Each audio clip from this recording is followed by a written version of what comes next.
Foreign Office says it will not pay a multi-million-pound ransom demand for pirates who kidnapped a British couple. Last night, the hostage takers claiming to hold Paul and Rachel Chandler said they want $7 million, just over £4 million, to let them go. The most senior British officer to be killed in Afghanistan had warned the government that a lack of helicopters was putting soldiers' lives at risk from roadside bombs, 3 weeks before he was killed by one. In memos leaked to the Daily Mail, Colonel Rupert Thornlow said troops were making too many trips by road, leaving them vulnerable to attack. Conservative MP and Defence Select Committee member Adam Holloway gave the story to the newspaper after the Colonel's memos from Afghanistan were leaked to him. The reality, if you talk to any commander who's been there and any of the boys, is that they're making unnecessary road moves, with the rations and the water, when they really should be in the air. The Home Secretary's decision to sack the government's chief drug advisor has been described as disgraceful.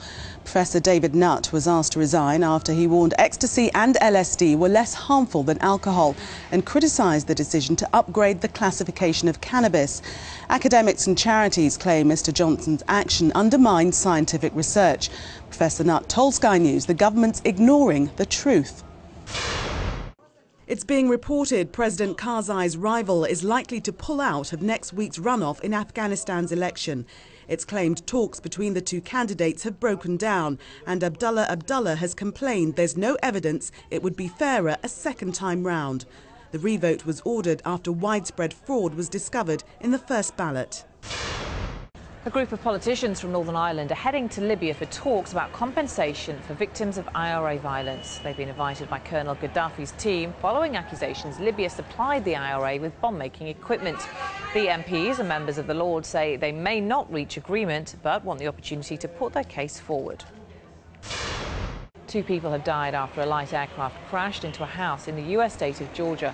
Police arrived at the property in Atlanta to find it covered in flames. The pilot and a woman living in the house were killed. The dead woman's husband managed to escape. The plane was heading to Tennessee. It's not known yet what went wrong. Thousands of people have fled their homes as a powerful typhoon hit the Philippines. It's the 4th typhoon to hit the country in recent weeks. The storm has caused widespread damage and cut power to huge swathes of the islands, but no casualties have been found.